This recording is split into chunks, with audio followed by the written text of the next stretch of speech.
अभी हमने जैसे एपी के अंदर बात की, हमने कहा कि अगर हमने एपी की टर्म लेनी है तो हम किस तरह से एपी की टर्म को एज्यूम करते हैं। हम लेते हैं एपी की टर्म कुछ इस तरह से। अगर हम पहली टर्म ए, फिर ए प्लस डी, फिर a plus 2d, a plus 3d and so on, इस तरह से हम एपी को लिख लेते हैं, जिसमें हमारा फर्स्ट टर्म कौन सा होता है, ए, और कॉमन डिफरेंस जो होता है वो होता है डी। ये एपी को लिखने का स्टैंडर्ड मेथड है। ए पहली टर्म, फिर a plus d, a plus 2d, a plus 3d and जितनी चाहे हम टर्म लिख सकते हैं।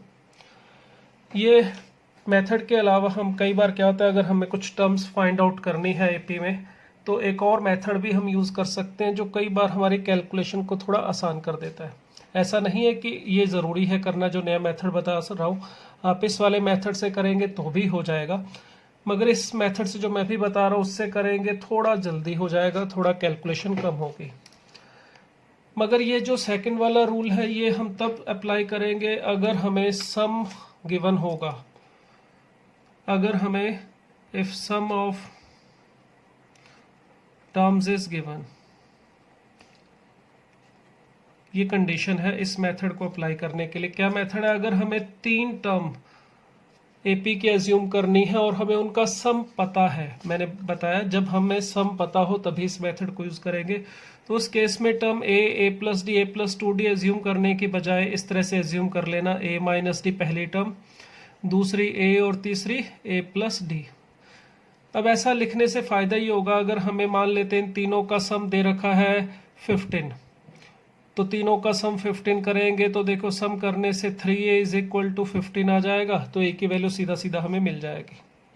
और अगर हम इस तरह से लेंगे तो हमें a की वैल्यू तो नहीं मिलेगी, 3a plus 3d is equal to 15, a और d में एक रिलेशन मिलेगा जिसकी हेल्प से हम सेकंड जो भी इंफॉर्मेशन दी होगी उसका यूज करके कुछ फाइंड आउट करेंगे।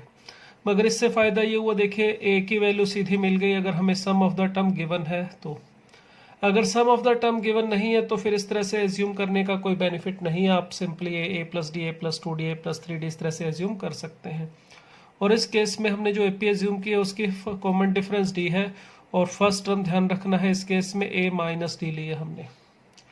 अब ए फर्स्ट टर्म नहीं है, ए सेकेंड टर्म है यहाँ पे। इसी तरह से अगर हमें 4 टर्म एज्यूम करने के लिए कहा जाए और सम गिवन हो, तो हम अगर उस सीक्वेंस को इस तरह से माने a minus 3d, a minus D, a plus D and a plus 3d, तो फायदा वही होगा कि हमें अगर सम गिवन है, मान लेते हैं सबका सम बोल दिया हमें 20 है, तो देखिए इनका सम अगर 20 है तो हम इस तरह से अगर एपी की ये टर्म मानेंगे तो इसका सम करने पर डी कैंसिल होकर 4a इज इक्वल टू हमें 20 मिल गया, तो a की वैल्यू 5 मिल गई। इसमें मगर ध्यान रखिएगा कॉमन डिफरेंस एपी का 2d लिया गया है ना कि d। इन दोनों का डिफरेंस देख सकते हो 2d, इसका भी 2d और इसका भी 2d है। तो इस केस में फर्स्ट टर्म जो है हमारी वो a माइनस 3d होगी और कॉमन डिफरेंस 2d होगा, ये ध्यान रखना है, ठीक है।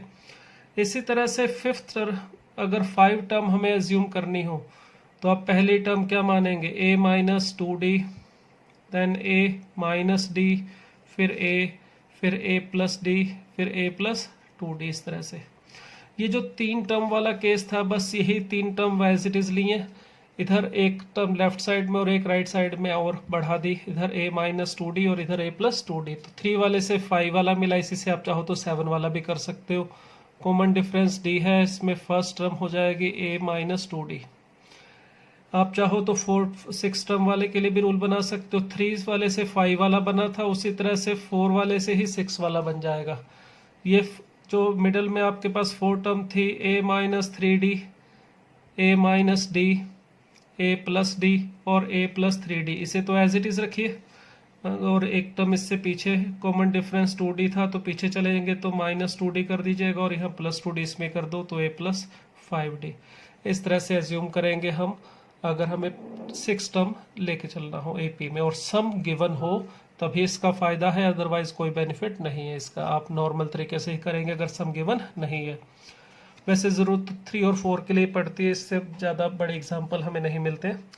जैसे ये एक एग्जाम्पल है हमारे पास, इसमें हमें कहा है sum of 3 terms of AP is 12 and sum of their cube is 288।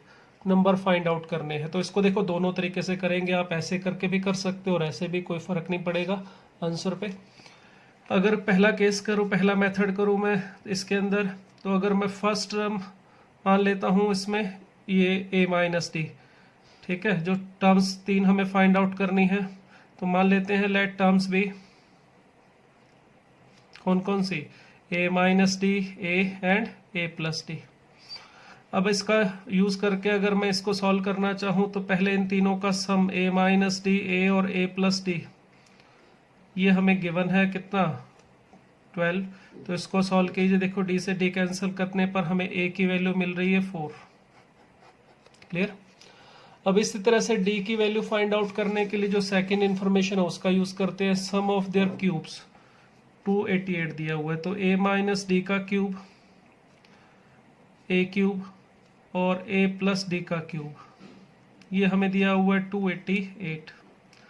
तो इससे हम क्या करेंगे, क्यूब खोलने पर देखिए यहाँ पर हमें मिल जाएगा a क्यूब और इसमें a के क्यूब 3 टाइम्स, तो हमें मिल जाएगा a cube. Clear. D cube आएगा यहाँ पे माइनस का और इसमें डी क्यूब आएगा प्लस का, मैं उसको सीधा कैंसिल कर देता हूँ।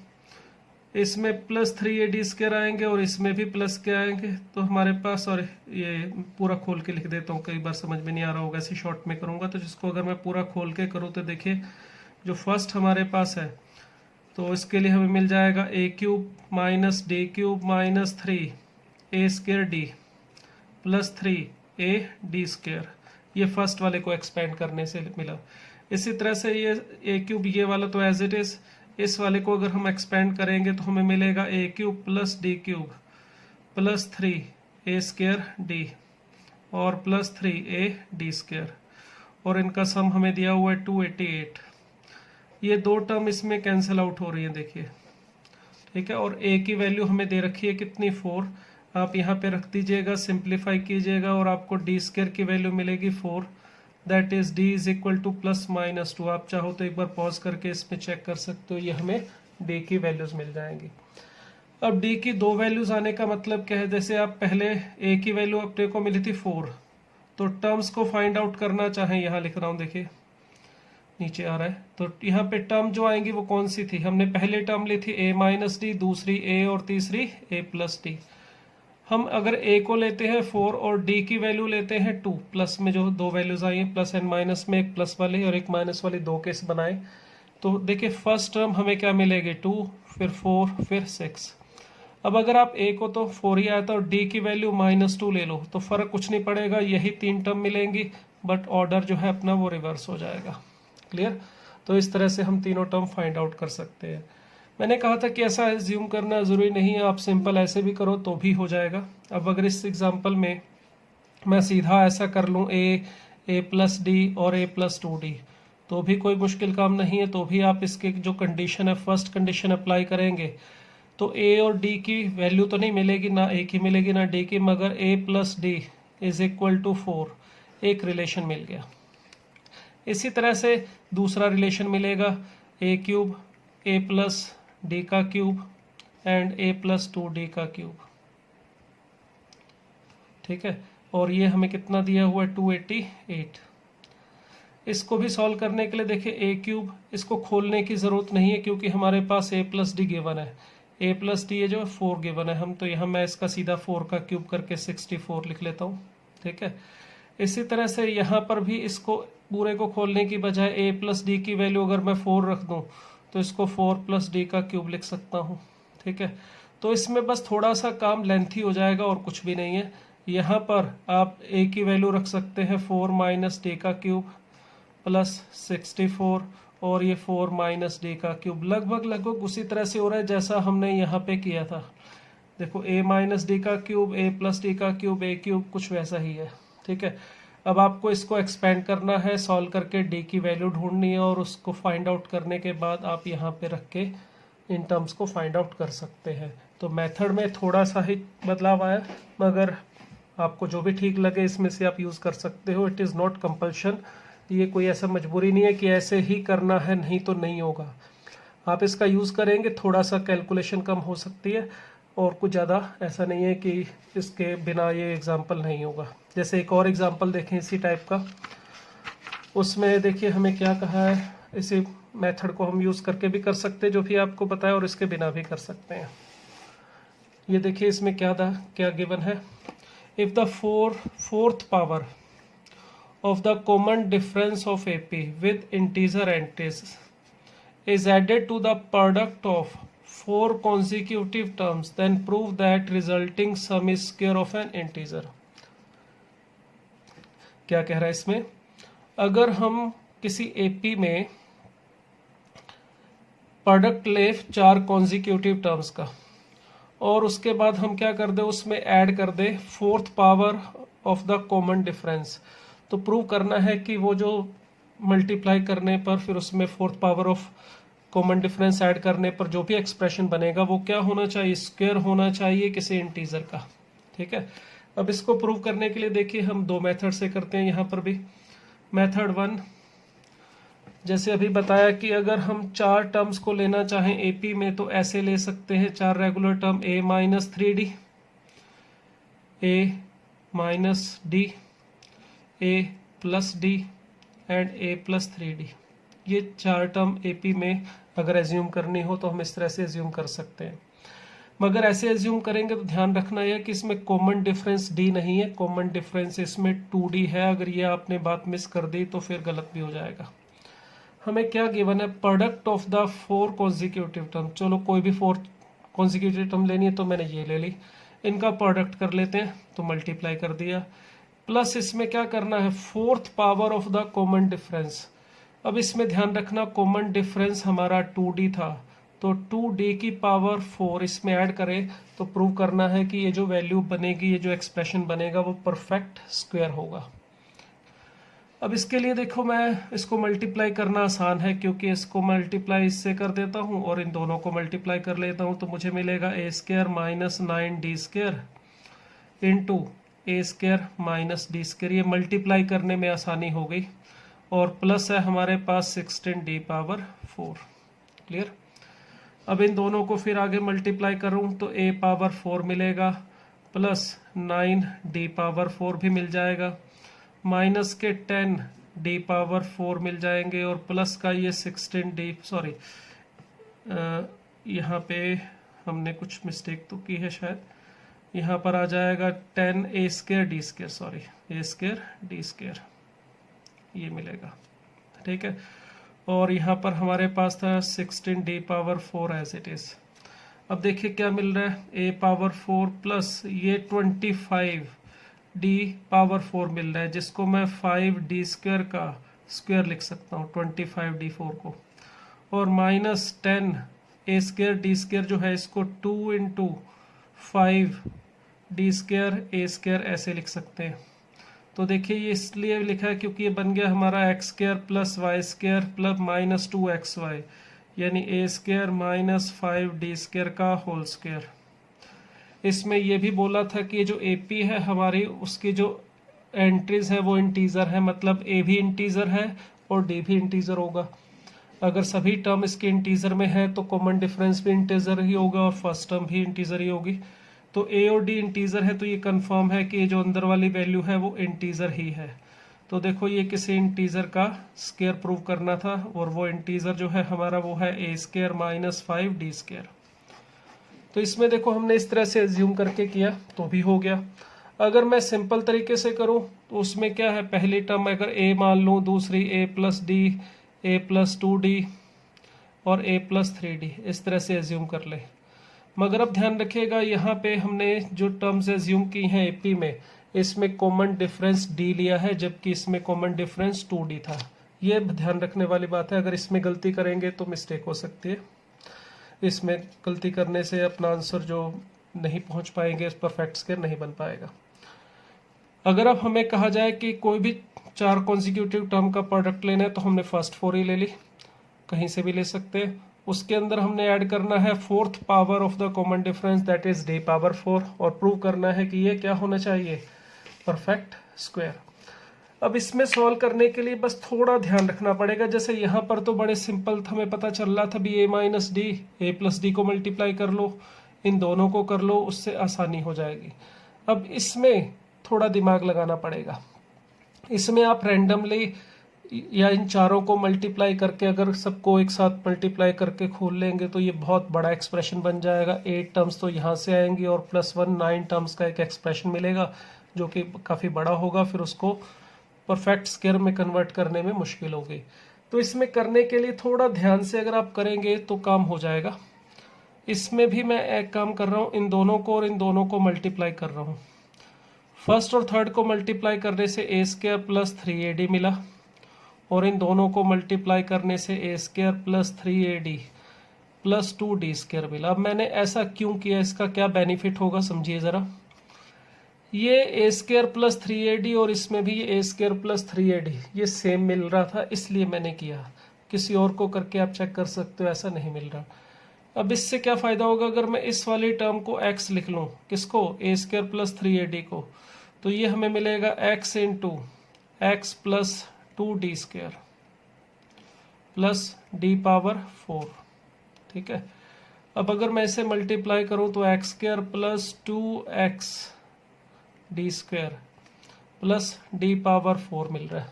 देखिए ये भी परफेक्ट स्क्वायर बन रहा है, किसका, x + d² का, जिसमें x हमने लिया था किसको, a² + 3ad + d² को।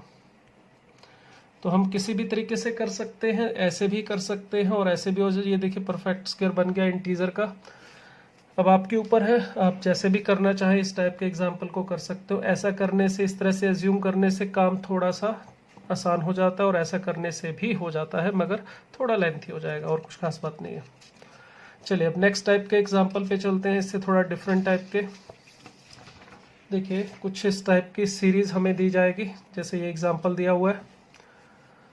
हमें कहा है a1 a2 an, ये किस में है, AP में है, और सारी टर्म जो है वो नॉन ज़ीरो है। नॉन ज़ीरो इसलिए बोला गया है क्योंकि ये नीचे आ रहा है a1 a2 a3, डिनोमिनेटर में अगर ज़ीरो आएगा तो ये टर्म डिफाइन नहीं होगी। कोई भी जो भी ज़ीरो बनेगा उसके नीचे वाले 1/0 बनने से वो टर्म नॉट डिफाइन हो जाएगी। इस वजह से सिंपल ये बोला गया है कि टर्म जो है हमारी नॉन ज़ीरो है। और हमें इस सीक्वेंस का सम करने के लिए कहा गया है, यानी सीरीज़ का सम फाइंड आउट करना है, और ऑप्शन में हमें कुछ इस तरह से दे रखा है। ठीक है। अब इसमें देखिए हम यहाँ पर एक मेथड यूज़ करेंगे, जिस मेथड का नाम है मेथड ऑफ डिफरेंस, जो हम आगे भी बहुत सारे अपने पास एग्जांपल्स होंगे इसके ऊपर, उसमें यूज़ करेंगे। क्या होता है मेथड ऑफ डिफरेंस, इसमें अगर कोई ऐसी सीक्वेंस है जिसका सम हम फाइंड आउट नहीं कर सकते, तो उसके लिए एक मेथड होता है जिसमें कई जगह पर अप्लाई हो जाता है, ज़रूरी नहीं हर किसी में अप्लाई हो जाए, कईयों में ये यूज़ हो जाता है। हम अगर इस सीक्वेंस का सम फाइंड आउट करना चाहते हैं तो इसकी जो nth टर्म होगी, हम उसे कोशिश करते हैं दो टर्म के डिफरेंस में स्प्लिट करने की, इस तरह से। और वो दो टर्म के डिफरेंस में जब स्प्लिट हो जाता है, वो इस तरह से करना होता है कि जब हम उसमें first second third term find out करके ऐड करें, तो ऐड करने से सारी टर्म्स कैंसिल आउट होती जाएं। जैसे अगर ये मैंने इसको इस तरह से दो टर्म के डिफरेंस में किसी तरह से बना लिया, अब इसमें अगर मैं t1 फाइंड आउट करूंगा तो v1 माइनस v0 मिलेगा, t2 मिलेगा v2 minus v1, v3 minus v2, इसमें n की जगह 1 2 3 रखने पर इस तरह से मिलेगा v4 माइनस v3। इसी तरह से अगर ये मिलता जाए हमें vn माइनस -1, लास्ट वाली टर्म दोबारा लिख ली। अब देखो अगर हम इन सब का सम करें, जिसे मैं समेशन ऑफ tn लिख रहा हूँ, तो ऐसा ऐड करने से ये v1 पॉजिटिव इसमें नेगेटिव, इन दोनों को ऐड करने पर ये कैंसिल हो जाएगा, ये इसके साथ कैंसिल हो जाएगा, ये ऐसे कैंसिल हो जाएगा, ये v4 नेक्स्ट वाले से कैंसिल हो जाएगा। अब ऐसा ऐड करने पर हमें बहुत सारे, क्या most of the term cancel होने पर बचेगा क्या, अगर फर्स्ट वाली टर्म में माइनस वाली टर्म, नेगेटिव वाली टर्म बच रही है, तो फर्स्ट लास्ट वाले में बचेगी पॉजिटिव टर्म। अगर फर्स्ट वाले में पॉजिटिव बचेगी तो लास्ट वाले में नेगेटिव, क्योंकि जितनी पॉजिटिव टर्म है एग्जैक्टली उतनी ही नेगेटिव टर्म है, तो जितनी नेगेटिव टर्म बचेंगी कैंसिल होने से उतनी ही यहाँ पर पॉजिटिव बचेंगी। अगर यहाँ पॉजिटिव वाली अगर कुछ टर्म बचती हैं तो लास्ट में उतनी ही नेगेटिव बचेंगी। ये ज़रूरी नहीं एक ही बचे, हो सकता है ये दो बच जाती यहाँ पे, तो यहाँ पर भी नीचे दो पॉजिटिव वाली बचेंगी। वो तो डिपेंड करेगा कि हमारा जो डिफरेंस करने पर वो कैसे आ रहा है। इसे हम मेथड ऑफ डिफरेंस बोलते हैं। अब इसका यूज देखो यहाँ पर कैसे करना है। हमें A1, A2, A3 ये सारी टर्म किस में दे रखी हैं, AP में। अगर ये सारी टर्म AP में है तो हमारी प्रॉपर्टी के according A2 minus A1, A3 minus A2, इसी तरह से इनका जो डिफरेंस है AN माइनस AN माइनस 1, ये सभी के सभी इक्वल होते हैं। और किसके इक्वल मान लेता हूँ मैं इसको, D के। D है हमारा कॉमन डिफरेंस। अब इसकी हेल्प से यहाँ पे हम इसको सेपरेट करने की सोच सकते हैं। कैसे, ये जो हमारे पास सीक्वेंस है इसको हम ले ले, ये वाली क्या है, 1/A1 minus A2, sorry A1 into A2। इसी तरह से यहाँ पर है A2, A3, ऊपर मैं अभी नहीं लिख रहा हूँ, 1 बाद में लिखूंगा, इसकी जगह क्या लिखना है मुझे, A3, A4, इस तरह से सीक्वेंस है। और लास्ट में हमारे पास है 1/AN, AN माइनस 1। ठीक है, अब देखिए मैं इनको चाहता हूँ कि सेपरेट करना, जैसे अभी आपको पता है कि nth टर्म यानी कि हर एक टर्म को मैं ऐसे दो के डिफरेंस में स्प्लिट करना चाहूँगा, T1, T2, T3 को। उसके लिए देखिए A1 और A2 का डिफरेंस हमें पता है, A2 और A1 का डिफरेंस कितना है, D। A2 और A3 का भी डिफरेंस D है, यानी इन सभी जो टर्म जो नीचे मल्टीप्लाई में इनका डिफरेंस है D। तो अगर मैं बाहर D से डिवाइड कर दूं और यहाँ सबको D से मल्टीप्लाई कर दूं तो कोई फर्क नहीं पड़ने वाला। अब बाहर वाला D तो मैं एज इट इज रख रहा हूँ, यहाँ पर जो D है उसको लिखता हूँ मैं A2 माइनस A1 और नीचे A1, A2। इसी तरह से इसको लिख रहा हूँ A3 minus A2 upon A2, A3। हर एक टर्म को इसी तरह से लिखने, नीचे यहाँ पर A3, A4 है तो इसको D को A4 माइनस A3 लिख सकते हैं और नीचे A3, A4 as it is. और लास्ट वाले पे हम लिख सकते हैं AN minus 1 upon AN minus 1। Clear. अब अगर हम इसको इसी तरह से लिख के फिर सेपरेट करें, डिवाइड करें D को, सॉरी ये जो A1, A2 है दोनों के साथ अलग अलग, तो यहाँ मिलेगा 1/A1 माइनस 1/A2। ये फर्स्ट टर्म मिली दो टर्म के डिफरेंस में, जैसे आपको बताया था। इसी तरह से इस सेकेंड टर्म में देखेंगे अलग अलग डिवाइड करने पर हमें मिलेगा 1/A2 माइनस 1/A3। इस वाले में मिलेगा 1/A3 minus 1/A4 and so on. Last वाले में मिलना चाहिए 1/AN माइनस 1 माइनस 1/AN। अब देखिए फर्स्ट वाले टर्म में 1/A2 नेगेटिव साइन के साथ और इसमें पॉजिटिव साइन के साथ, इसी तरह से A3 ये सभी टर्म ऐसे कैंसिल होती जा रही हैं। बाहर हमारे पास 1/D था वो तो एज इट इज। फर्स्ट वाले में अगर ये पॉजिटिव वाली टर्म बची है, इसका मतलब लास्ट वाले में बचनी चाहिए नेगेटिव टर्म यानी 1/AN, और एक ही बची है फर्स्ट में तो एक ही बचनी चाहिए लास्ट में। अब अगर मैं यहाँ पर इसको एलसीएम लेके लिखूं तो मुझे मिलेगा A1, AN और ऊपर आ जाएगा AN माइनस A1। ठीक है, अब ये हमारा आंसर आ रहा है, मगर हमें जो ऑप्शंस में दिए गए हैं ये किसके इक्वल होगा, ऑब्जेक्टिव फॉर्म में था क्वेश्चन। तो इसमें देखिए हमारे पास नीचे तो ठीक है A1, AN मिल गया जैसे हमें ऑप्शन में दिखाई दे रहा है, मगर एक तो यहाँ D आ रहा है जो हमें नहीं चाहिए, और ऊपर ये A1 माइनस AN कुछ ऐसा आ रहा है वो भी हमें नहीं चाहिए। तो इसको इसमें से किसी एक फॉर्म में कन्वर्ट करना है, तो उसके लिए देखिए AN जो था हमारे पास वो थी nth टर्म इस AP की, तो बाय रूल nth टर्म किसके इक्वल होती है, first term that is A1 plus n minus 1 into D। तो it means AN minus A1 ये होना चाहिए n माइनस 1 इंटू D। तो ये वाली वैल्यू मैं यहाँ रख देता हूँ, तो n minus 1 into D upon D A1 AN। तो देखिए D से D कैंसिल करके हमारा फाइनल आंसर आ गया n minus 1 A1 AN। Clear. तो देखिए फाइनल आंसर जो है हमें मिल चुका है। तो हम अगर ऑप्शंस में से देखें तो ये सेकंड वाला ऑप्शन जो है ये हमारा सही आ रहा है। क्लियर। तो ये जो मेथड ऑफ डिफरेंस है इसमें हमने क्या किया, जो भी हमारी अन्य टर्म है उसको इस तरह से दो दो टर्म के डिफरेंस में स्प्लिट करने की कोशिश की, और ऐसे स्प्लिट होने के बाद ये सारी टर्म कैंसिल आउट होती चली गई, बीच में जितनी भी टर्म है वो कैंसिल हो जाएंगी। फर्स्ट वाले में अगर एक पॉजिटिव बची तो लास्ट वाले में एक नेगेटिव, अगर फर्स्ट वाले में नेगेटिव बचती तो लास्ट में पॉजिटिव, या जितनी स्टार्टिंग में पॉजिटिव बचेंगी उतनी ही लास्ट में नेगेटिव और रिवर्स भी। ठीक है, तो ये था